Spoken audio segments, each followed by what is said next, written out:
Christian parenting. You don't think, how many times does my heart need to beat today? But Right. yet your brain takes care of that. Yeah. Your brain is an amazing thing, and if you give it a better way to do something, it can. Hey, welcome back, families, to the Call to Love podcast. I am so grateful for your time with us today. As you know, each week we dive into the practical, the clinical, and always most importantly, the biblical aspects of the foster care and adoption callings.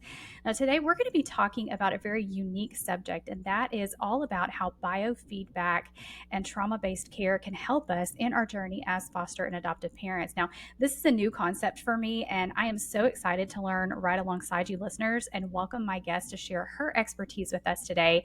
Dana Hargrus has been a mental health counselor for over 25 years, specializing in trauma-informed care for both children and adults, focusing on a wide range of needs such as grief, PTSD, anxiety, depression, autism, behavioral challenges, sensory processing disorders, even stroke and traumatic brain injury patients, chronic pain, addiction, and support for families with foster and adoptive children. So, suffice it to say, I believe she has a great deal of experience, and I'm excited for you to get to know her. Dana, welcome. Thank you for being here. Thank you. I'm glad to be here. Absolutely. Now, you and I briefly chatted before our interview today, and you were sharing a little bit of your story, but I'd love for our listeners just to get to know you a little bit more on a personal and a professional level. So let's begin there by sharing a little bit about you. Okay, I am a foster and adoptive mom.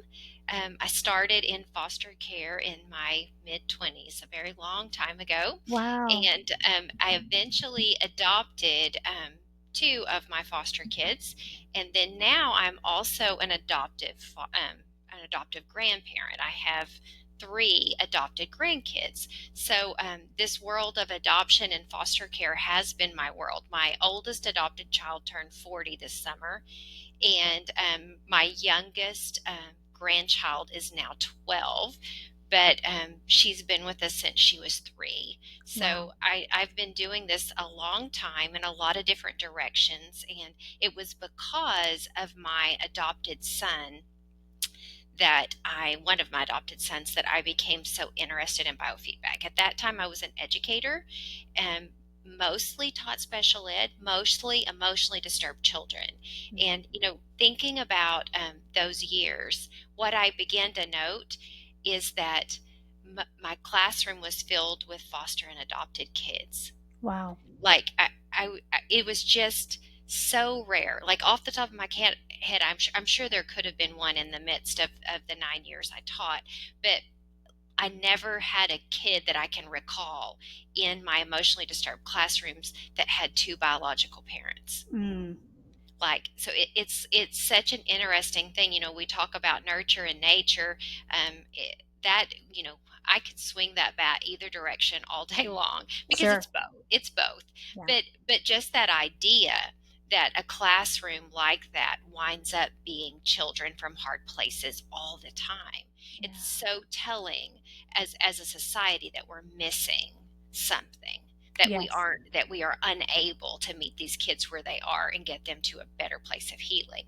So with that history, and then also my own children, I heard about biofeedback and thought, oh, this is so interesting. And at the time, I was working on my master's in educational counseling, and also going towards a license. Like I decided I might move out of education into counseling. So but I was doing it slowly. But when I recognized this whole biofeedback piece, I'm like, okay, now I'm in a hurry, because my son needs this. He's struggling, and I don't know what else to do, because I had taken him everywhere I could find, anything I could afford. We would go give it a go. And he really struggled in all things life. Like, he was relatively happy, which was wonderful, but he was impulsive, and the school called all the time, and it was just always something. And I really couldn't see a day that he could drive, or that he could work, or so it was a struggle. And I learned there were two people in Oklahoma that did biofeedback, and I called them both, and I went and visited with them.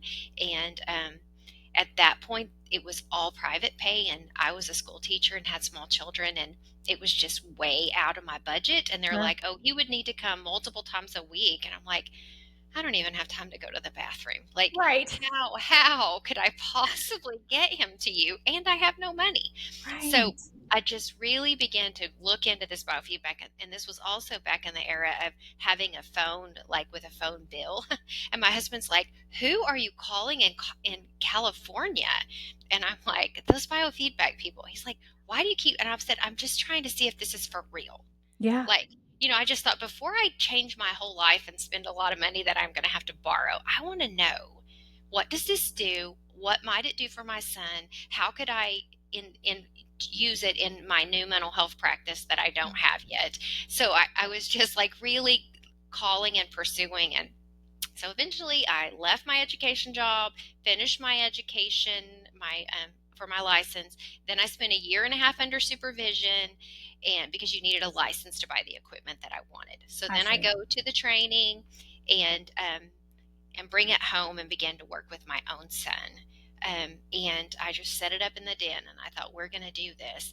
And we started with something, they have a different way of doing this now, but it was called a TOVA, a test of variable attention. It was this extremely boring assessment where you said, if something, and the screen's divided into quadrants, and it tells you click as fast as you can when you see a dot in a certain quadrant, and if you see a dot and it's not in that quadrant, you don't click. Okay. And that's kind of the core of it. And then your scores are compared to others. So like, he was compared to other boys between 13 and 16 or something. Sure. And the first time he did it, he was on his medication, which was a low dose of Adderall. I think he basically couldn't go to school without medication. I would try and not tell them, and then they would call and say, something's wrong today. And I'm like, Oh. okay, I'll be there in a minute, Yeah. and because I just thought, I just hated that he was on it and he wasn't growing. There was just a lot of things I felt concerned about. Sure. So we took that test of variable attention on the medication, and he scored unscorable, which basically means like he did so poorly they didn't give him any score. Wow. And honestly, I wasn't surprised. I knew how hard it was, and I knew they wanted him on a lot more medication than I felt comfortable with.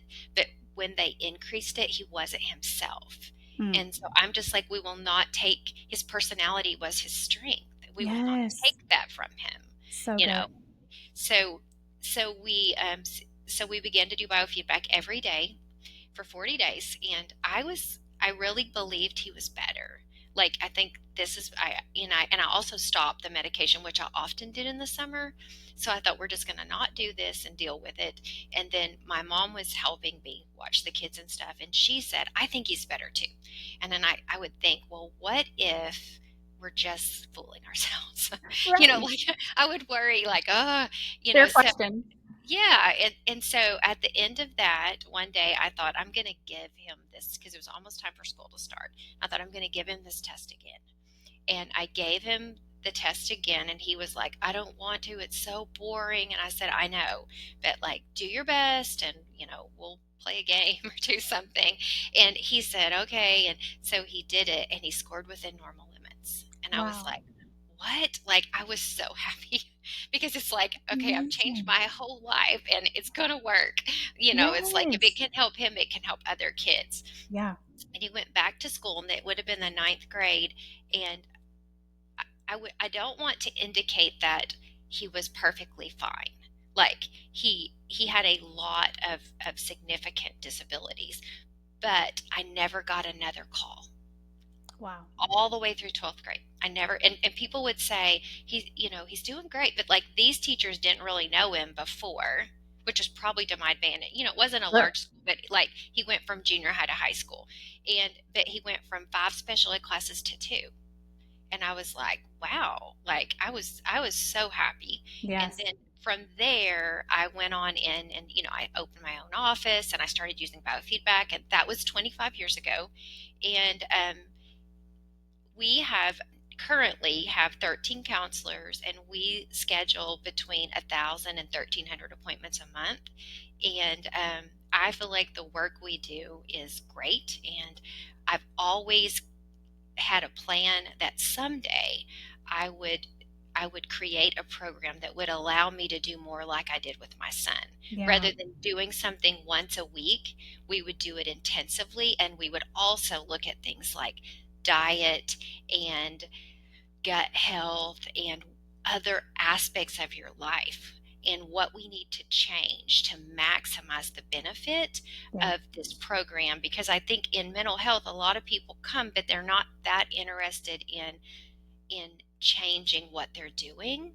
So Okay. like I'm it's like I want you to help me. I want to do biofeedback, but I might not want to trade my monster for water. I Okay. have anxiety, but I have a monster addiction, and I'm like, Yeah. oh, that's why you have anxiety. Right.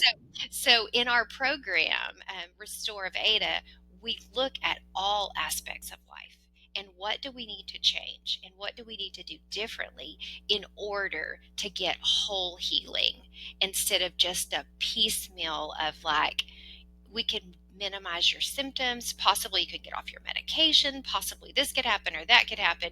But I just feel like our goal should be to allow someone to be who they were created to be. Yes. I love that. Wow, that is amazing. And I think everybody's on the edge of their seat now that's listening to this conversation, myself included. So let's ask all the questions. Let's walk it back a Okay. little bit. Have you define what is biofeedback? Okay, biofeedback, simply put, is brain exercise. Okay. So if you think about, you go to the gym to exercise your body. When you do that, your body just naturally over time gets stronger, more resilient, more capable of coping with whatever life comes. Well, biofeedback for the brain is exercise for the brain. What that would look like in person would be electrodes go on the head, and where they go depends on what the problems are. So there's an extensive interview that asks a lot of questions that determine like what placement would be the most logical place to start. Nothing goes into the head, so there is not a current or a frequency or anything going in. We're putting the electrodes on to pull the frequency out, if you will. So the frequency of the brain, that's electrical, it's an electrical frequency. It comes through the cords and moves right onto my screen. And so then you would be looking at their what we would call a raw EEG. It's like what's going on at those two places in the brain. And then we're going to start something. I'll explain it in the simplest way I can.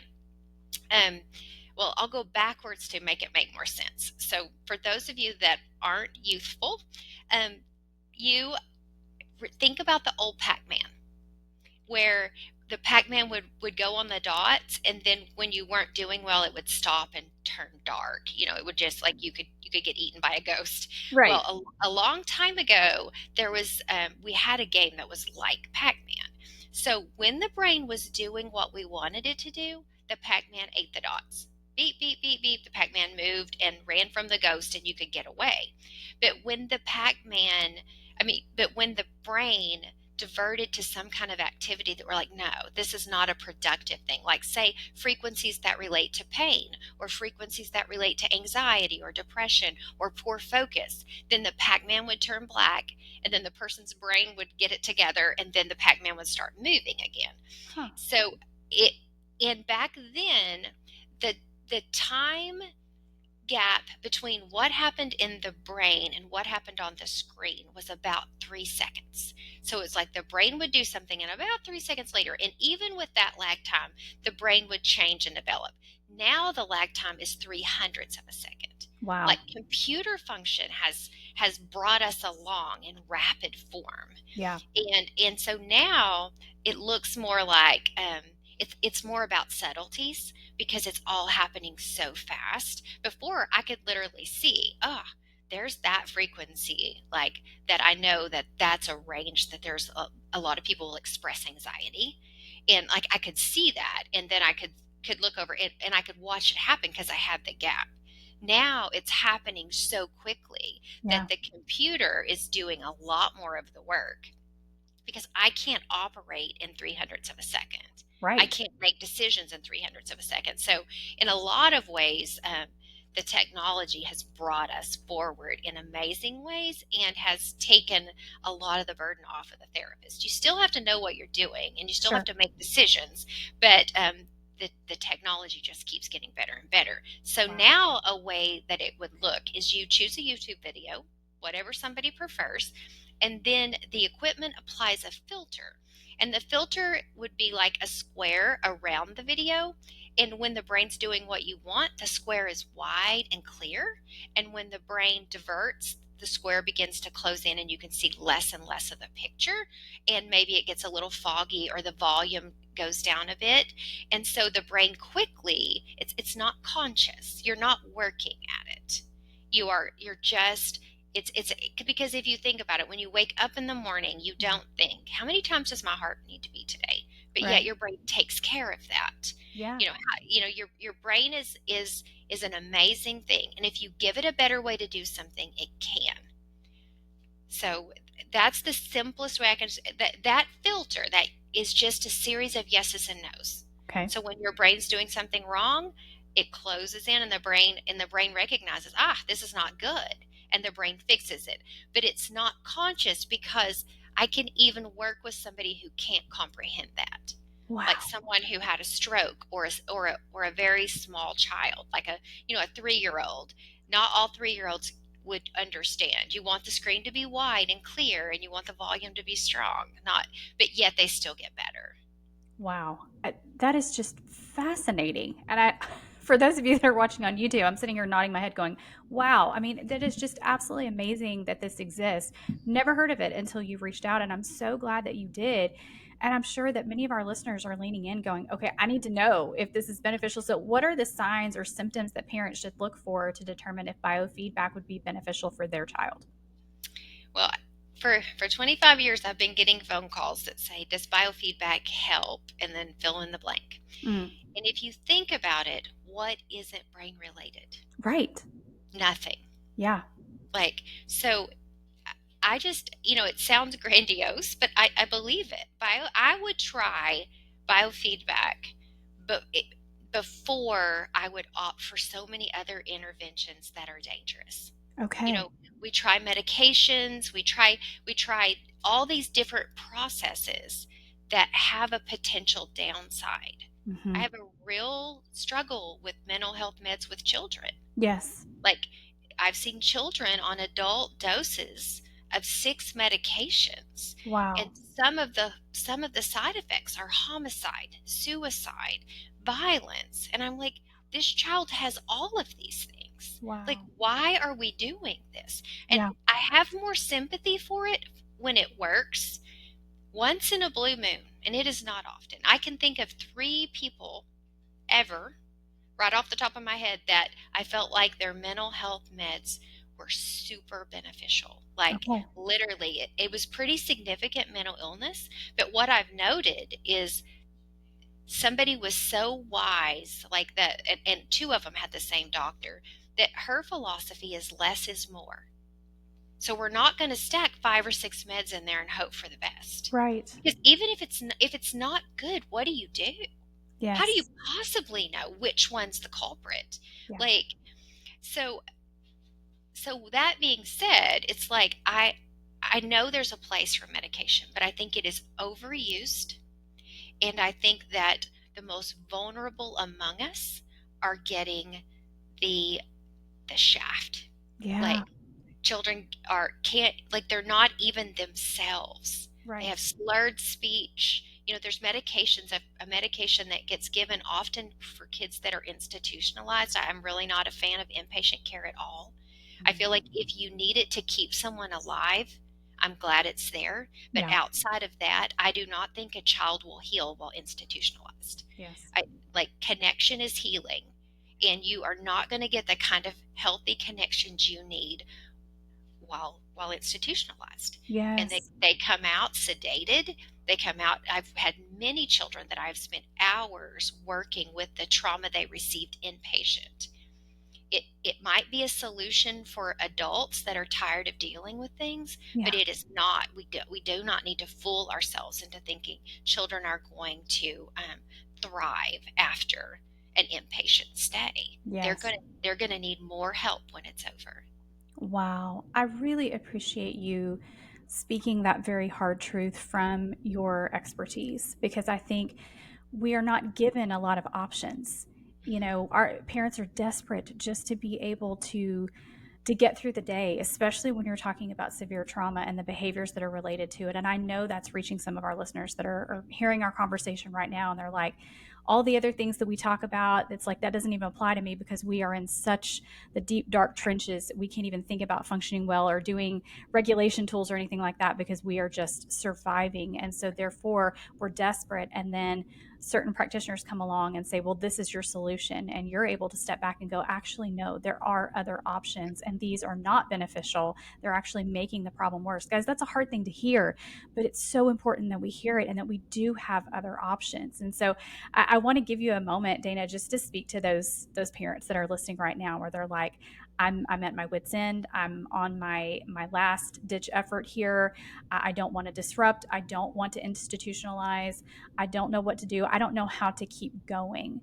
How would you encourage them to continue the course in the midst of caring for a child who is still deep in the struggle with their trauma? Right? It is hard. And I want you to know that my feelings on this do not come from a place of judgment. Yeah. I feel very sad that people get to where they are, and I understand. And honestly, like I feel like what I've been trying to do for the last few years that I've been thinking about for 20 years is to show that it can be different, Yeah. because I want my model to change mental health in America. We are a failure. Yeah. You know, we are failing our children at every stop when we do things from the moment they come into care, whether it's at the hospital or it's later in life. Those kids are being placed in harm's way, not with intent.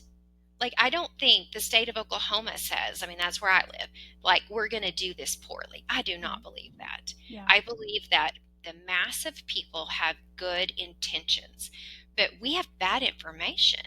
Mm. The thought that we are going to heal with anything that doesn't involve what the need for connection is. Yes. I have met children that have been moved 17 times. Mm. That is insanity. Like, Heartbreaking. we would not think it was okay to move a dog over and over. Like, people are very critical about rehoming a puppy, Yeah. but yet we will do things.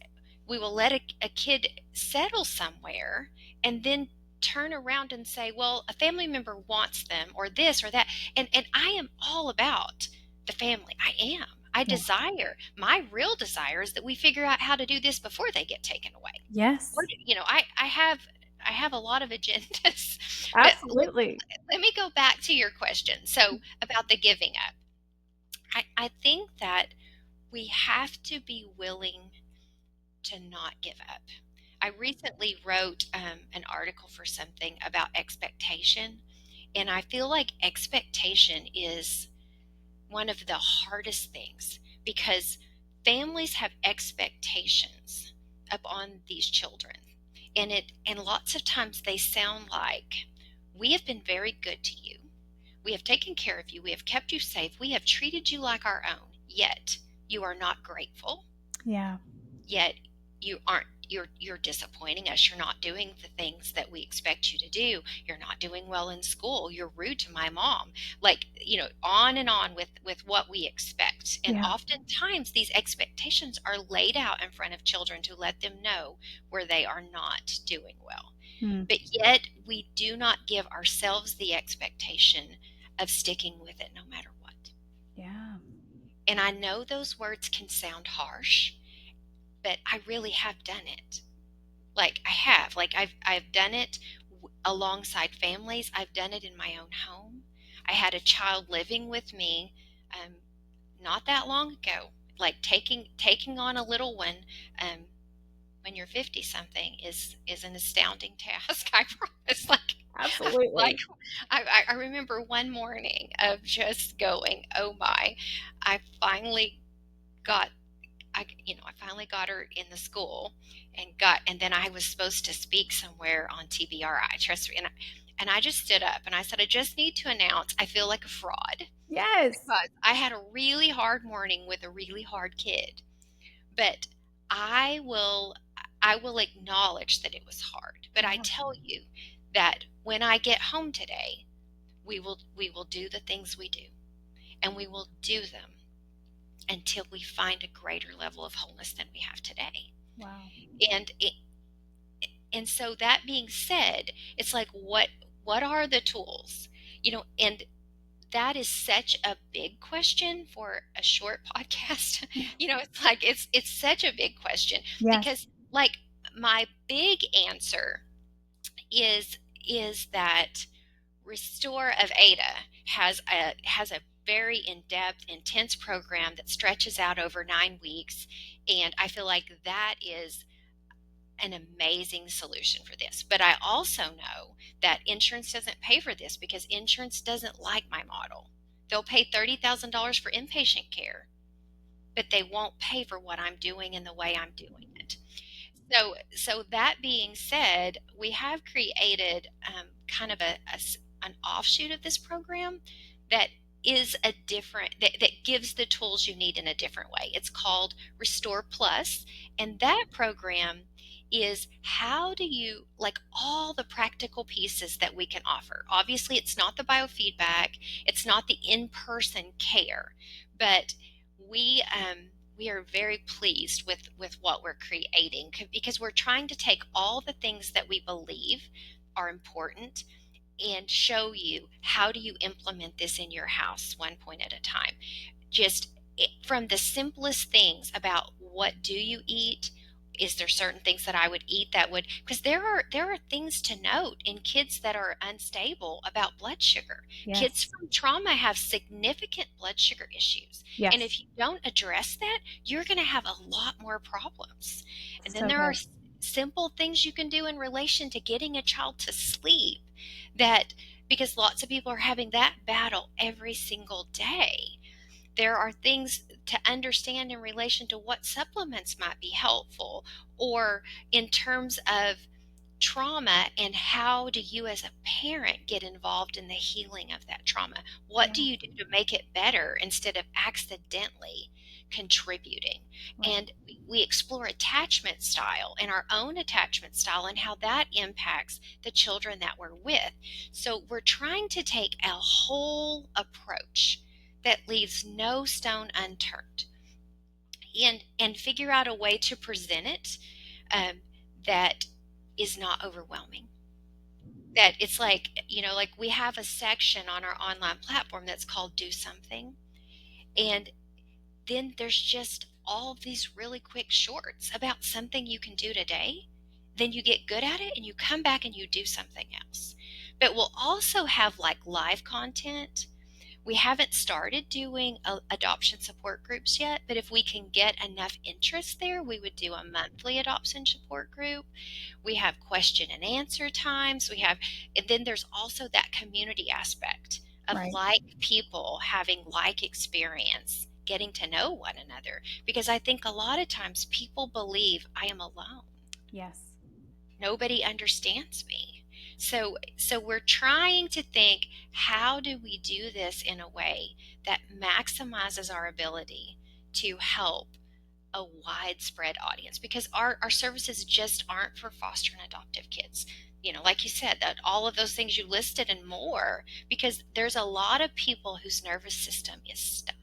Yes. And you absolutely will not talk that better. Like, That's I so am a good. talk therapist. I love talk therapy. I think it's important, but it is foolish to keep yammering about something that is deep inside the brain. You are not going to convince them to do something different that matters. So we need to stop. Like, our program at Restore has no therapy, none. Now there's educational groups and there's things, but therapy is not where we're at right at this moment. I think that when we're done, if people would choose to do therapy, probably for the first time they would gain something from it. But this is not about therapy, because therapy is not effective in resetting the nervous system. Therapy is not effective in resolving trauma. Are there tools that could be? Yes, but you have to have a certain level of emotional intelligence going on in a moment to benefit from those tools. So often people try to do trauma-based therapy and traumatize people. Mm, Not yes. on purpose. Like Yes. I just, because I think a lot of times, people will will perceive that I'm judging. This is not judging. This is saying what we're doing hurts people, Yeah. and we have to do something different. Wow. Oh my goodness. We could go so many directions with everything that you just shared. But again, I'm so grateful to hear someone in the field of practice that you have spent a number of years in, have seen probably just about everything you can imagine under the sun, and have seen the benefits and the lack of benefits in the way that we practice and seek recovery from just what feels like, it just feels like there's even more trauma in the world. I don't know if that's true or not, but it just feels like more and more it is becoming more widely discussed. But then we also think, okay, well, then we don't want that to be an excuse for regression or for a lack of growth and just moral character, right? And so that could be an episode in of itself. But thinking about these parents who are at that place of desperation, who are going down a path that they didn't know there was another option. And so this is so helpful just to know that this exists. And you're just barely scratching the surface, I know, in the short amount of time that we have on this episode. I do want to ask you this question for our families who are maybe in the early stages of their journey. Maybe they are wrestling with that call to even say yes, they hadn't even done it yet, or maybe they're loving on some little ones and they're starting to see, hey, this, we're struggling, the child is struggling, we're struggling. What are some things, or maybe even just one thing, that you wish you would have known when your own journey began and now finding yourself with all of the experience that you've had to this point? I wish that I would have known that punishment and discipline are highly ineffective with kids from hard places, Yeah. because I'm extremely structured, and I just thought when something went wrong that I needed to make sure that I disciplined, and I don't feel like I was harsh or anything, um, but when I look back, it didn't work. Um, so I feel like the the solution is connection, and and it rubs people the wrong way. They're like, so they act bad, and I connect with them. Yes, we don't have to pretend that the behavior was okay, Right. but we need to realize that punishing somebody who is working from from a traumatic history just re-traumatizes them. Like, I know I could have gotten where I wanted to go with my children faster had I understood that it wasn't detrimental to say that was a really poor choice, and maybe spend a little bit of time talking about it and then get a game out and play. That was fine, but I thought if I play with you now, then you're going to think this was okay. Right. And the thing is the connection is what heals the brain. So when we take every opportunity to say, "Oh, this was a hard morning and it's not okay that you did that, but I love you." Yeah. And let's spend a little bit of time playing, and then maybe we'll do some other things that might be more constructive in dealing with it later. Okay. But we're gonna lead with love. We're gonna lead with compassion. We're gonna lead with connection, because connection is what will take us out of flight, fight, or freeze and into that peaceful, calm place we want them to live. So if everything's going well, connect. If everything's on fire, connect. It just doesn't matter. That is your answer for everything. And people want to argue with me, and I've spent a lot of time with delinquents. I've spent a time. I taught kids that were incarcerated, and I I'm kind of known for locally, like if there's a child that's just on their last leg, it's they'll call and say, there's not another placement in our county. Will you see them every day? I love to do that. It's really, but when you get a kid that's like sleeping in the DHS office because nobody will take them, you've got a broken kid. And the older they are, the more of a struggle it is. And when they come in, they're mad. Yeah. And I just tell them, look, I'm not your therapist. I do biofeedback. Um, and they're like, what is that? And then we'll talk about that. But then as we go along and they see, like, I just connect with them and Mm. I look for every opportunity to touch them in appropriate ways. Like when I get to their head, no matter how old they are, and I'm going to put those electrodes on their head, I just take my hand and I lay it on top of their head and I just leave it there, and they just start breathing. Mm. Like, they need someone to touch them. But how often does a violent 17-year-old, does anybody touch them? Yeah. Like, is there in it, it's like even their own grandma pushes away because they're rude and disrespectful, and so nobody's touching them. Mm. And like, if they get dysregulated, I'll scoot my chair over there and I'm like, so here's the deal. Those are my wires and you're touching them. So we have options. You can stop or I'll hold your hand. And 9 times out of 10, they'll be like, okay, you can hold my hand. And Mm. I'll just take their hand and lay their hand in my hand and I'll lay the other hand on top and push. Yeah. And they're like, you're really holding my hand. And I'm like, yeah, everybody needs somebody to hold their hand. You know, it's like those things, in a matter of days, those kids are devoted to me. They Wow. care. They care what I say because they know I care about them. That's right. And like when they leave, I just give them a little punch on the arm. I'm not, I just, I'm going to take every chance to touch them Yeah. because they need somebody to touch them. Even the ones that say, stop touching me. And I'll be like, you love it. And then they'll grin. If somebody really was serious, don't touch me, I'll be like, okay, can you give me like an air five? Can you almost touch me? Like, I try to keep it super light, Yeah. but there's so much healing in that. They need somebody to connect with them like that all day long, Right. just like you would an infant. Because Right. this is really what we're doing is we're mimicking attachment. That's a great point. Healthy attachment should start at birth, even probably before birth, at conception. But at birth, the baby cries, the mother comes. The baby's hungry, the mother feeds them. The baby smiles, the mother smiles. On and on we co-regulate. Yeah. Thousands and thousands of times, which connection creates mental health. Good mental health is created in that connection. That's what attachment theory tells us. Okay. So they missed it. They Yes. missed their window. So if anybody is willing to stand in that gap and meet those needs long enough, I firmly believe, because I've seen kids that wind up in a family in their 20s and they are dysregulated and angry, and somebody's like, we're gonna try to help take care of you. Hmm. And I have seen them find astounding healing in their 20s. Angry, spitfire, mean, dangerous kids now say, I love these people. I love Jesus. I want, I believe they will now raise their children.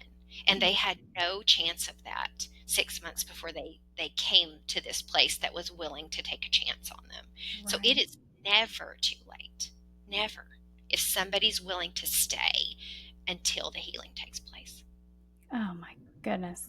That is just a great, it gives me chills just to hear that and to hear your perspective on all of that. And connection being the base, that healthy attachment. Say that again for me again. That healthy attachment is the basis of mental health. Did I say that right? Yes, correct. Healthy attachment is the basis of mental. If you don't have healthy attachment, you don't have mental health. But Yeah. it is never too late to acquire it. And Mm. when kids are older, I explain that to them. I just talk about, like, if we ever get past, like, if I get to hold on to them long enough, because sometimes it's just like they just want me to put out a fire. So I'll see them like, you know, 15, 20 days in a row and then Okay. they're gone. But if I can hold on to them long enough that we could become therapeutic, then it's like, okay, let me explain to you why you do what you do, Yeah. and why, because I've had kids say, well, my brother's normal, not like me. And Wow. then I'll start asking questions. Well, brother lived with grandma. And so And then I'll just explain about attachment, and grandma attached to brother well enough that he was able to do this. But, and I'm never critical of the people who took care of them. I always say, the mass majority of people, if they know what to do, they'll do it. But it doesn't, if you don't know. I remember with one of my adopted children, we visited his mom once, and she was talking to me, and she said, "Why does he like you instead of me?" And so we just talked a long time, and at the end I said, part of it is that when he cries, I come. And when he's sick, I take care of him, because he was very, very neglected, extremely neglected. And I said, and when he takes a bottle, I give it to him, because it was clear from the back of his head that he had laid a lot. Like, he was failure to thrive, and just physically not in good shape. And when I got through with all that, she said, "How did you know how to do that?" And I said, "Well, I guess because my mom did that for me." And she said, "You are so lucky." Wow. And I just think that's the truth. Yeah. I did not do something to become a superior parent. I was blessed with a parent who cared for me, Yeah. and she wasn't. And she, like, as one of my kids' moms was in foster care, and she had 17 placements. Wow. Like, we fail, and we fail, and we fail. And if we don't do something different, it never ends. That's right. We must do something different. That's right. Oh my goodness. I need everybody to know about this. I need everybody to share this. And I just want as many people as possible to benefit from this perspective and this type of practice. And my goodness, Dana, I'm just so grateful for your time and sharing the work that you do, your story, your heart behind it. I know we've got a lot of curious listeners saying, how can I get connected with biofeedback? How can I learn more? And how can I engage with this for my child? So, can you answer that for us? Yes. So our phone number is 580-453-1076. Our web site address is restoreofada.com. And Ada is the name of the town, because people will be like, "What's an Ada?" Yeah. So it's restoreofada.com. And our email is contact@restoreofada.com. Okay, perfect. Listeners, I will have that in today's show notes. If you would like to reach out to Dana and her team to learn a little bit more, check out her website. And I am just so grateful for the work that you do, and just for giving us hope today. And, Right. and just a different perspective it's so encouraging, and we need that. You also have an 11 episode podcast series. Tell us briefly about that as we close out today. Well, a while back, we had somebody that wanted us to do a podcast, and they did all the work. It was great. So I had a friend that is an adoptive parent, and then my colleague that I work with now, who is in she is like a resiliency trauma therapist, I mean, not therapist, but specialist, and has a lot of history in that. And so the three of us were on this podcast, and it's faith-based, and we just enjoyed it so much, and we've got a lot of positive feedback. And it basically just ended because the guy that was helping us moved away.